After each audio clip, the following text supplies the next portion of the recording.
La tía. Esto que te cuento me pasó hace algunos años. Eran finales de octubre. Ese día acabábamos de regresar de pasar unos días en Tlaxcala con unos parientes de mi esposa. Todavía ni habíamos desempacado cuando sonó el teléfono de la casa. Rosaura fue quien contestó. Vi que se le puso la cara muy seria mientras charlaba y que movió varias veces la cabeza como asintiendo. Después dijo, ahí estaremos. Colgó el auricular, guardó silencio por un momento. Supuse que estaba tratando de organizar sus pensamientos.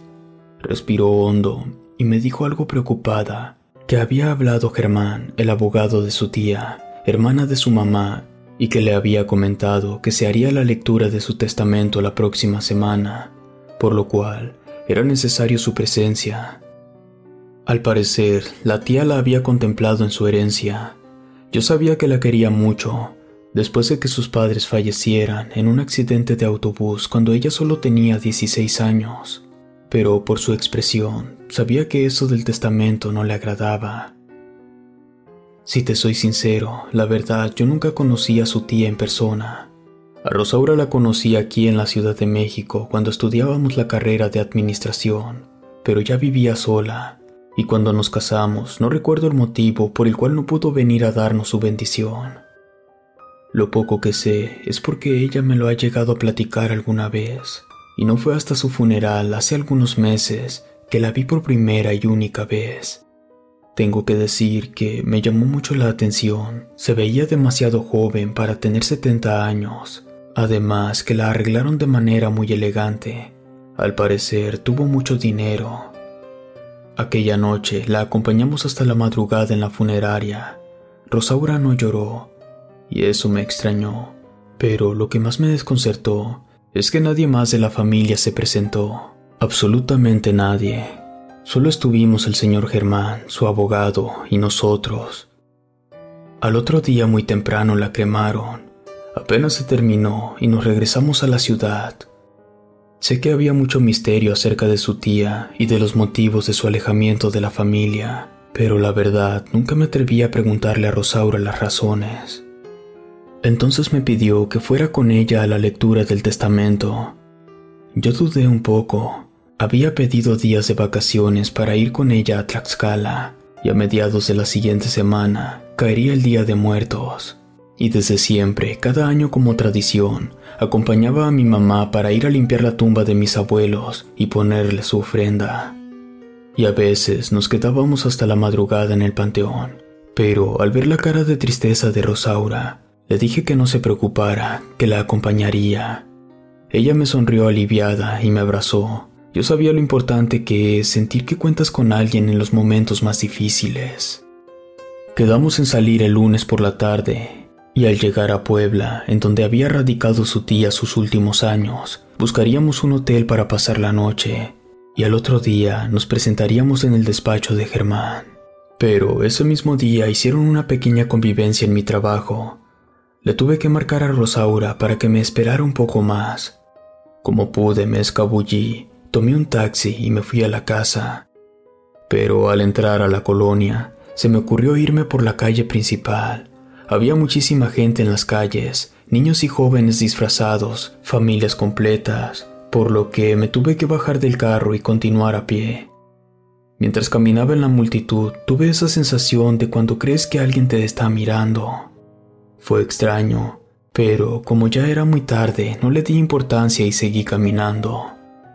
Un poco antes de entrar a la casa, escuché que alguien me llamaba por mi nombre. Me detuve y volteé hacia todos lados. Al principio pensé que era algún vecino o conocido, pero todas las personas seguían en lo suyo. Al regresar mi atención a la cerradura de la puerta, alcancé a ver a mi costado izquierdo, sobre la banqueta, a una mujer vestida completamente de negro, con un sombrero muy antiguo y un velo que le cubría la cara. Sé que esta temporada los adultos también se disfrazan, pero la verdad sí me dio un escalofrío que me recorrió toda la espalda. Ya no quise voltear, abrí la puerta y me metí apresurado. Rosaura estaba en la sala. Metimos las maletas al coche Afortunadamente, nuestro zaguán estaba del otro lado de la calle principal. Salimos sin ningún problema a la calle. Tomamos la calzada Ermita-Iztapalapa y nos fuimos rumbo a la salida de la autopista México-Puebla. Rosaura iba muy seria y pensativa. Yo no sabía a ciencia cierta qué es lo que le preocupaba, hasta que finalmente pasamos la caseta de San Martín Texmelucan. Me empezó a contar que su tía era la más chica de todas las hermanas. Se había alejado de la familia cuando apenas era una adolescente, pero que a pesar de ese alejamiento, su mamá, la hermana mayor, mantuvo de alguna manera contacto con ella durante muchos años, hasta poco antes de la tragedia donde murieron. Rosaura hizo una pausa. Yo creo que dudó en seguirme contando, porque pensó que no le creería, pero siempre nos habíamos contado y apoyado en todo.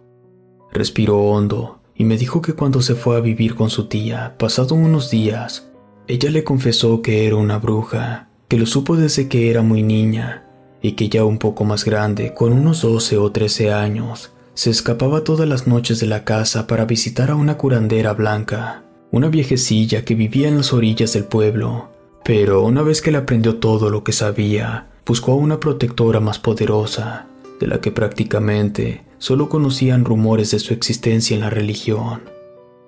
Aquella maestra vivía en lo más alto y profundo de la sierra, entre los límites de Puebla y Veracruz, pero esta poderosa bruja le condicionó que si quería ser su aprendiz, tenía que renunciar a todo y a todos.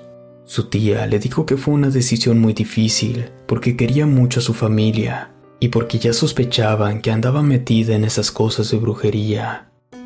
Sus papás habían hablado con ella para que desistiera y le prohibieron salir de la casa si no era con una de sus hermanas, y al parecer todo se tranquilizó por un tiempo, pero justo un día después de haber cumplido los 15 años, simplemente desapareció de la casa.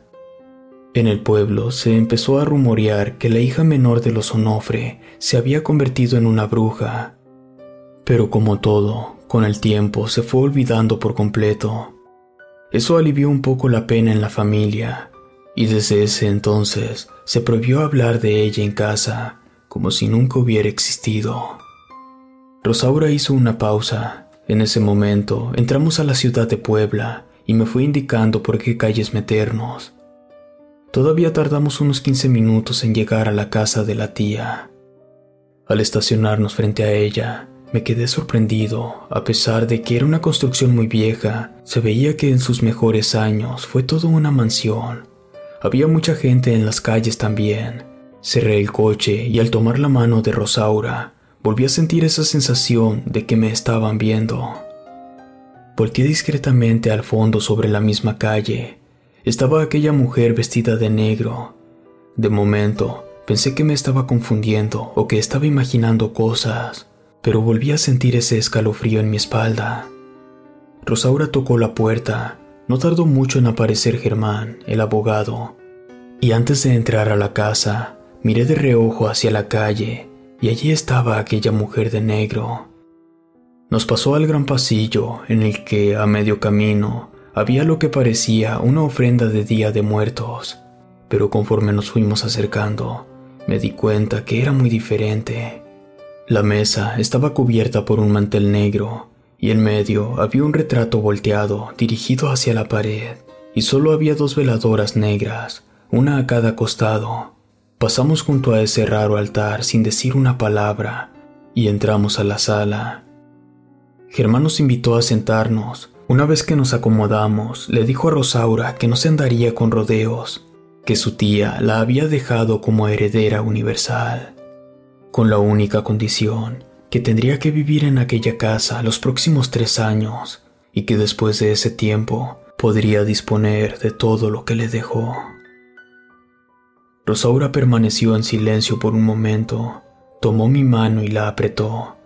Finalmente, le dijo que lo pensaría esa noche y que en la mañana le daría su decisión. Al señor Germán no pareció sorprenderle la respuesta y solo asintió con la cabeza. Nos levantamos y le dijo que no se preocupara, que ella conocía el camino de salida y nos dirigimos a la puerta. Íbamos en silencio y al pasar frente a ese raro altar, Rosaura se detuvo y agarró aquel retrato, lo giró por un instante y me quedé pasmado. Era ella abrazada a su tía. Volvió a ponerla en su lugar y salimos de la casa. Rosaura jamás quiso volver y no terminó de contarme la historia. Si te gustó esta historia, suscríbete activando la campanita para que no te pierdas lo mejor de Rede. Gracias por escucharnos. Relato escrito y adaptado por Luis Martínez.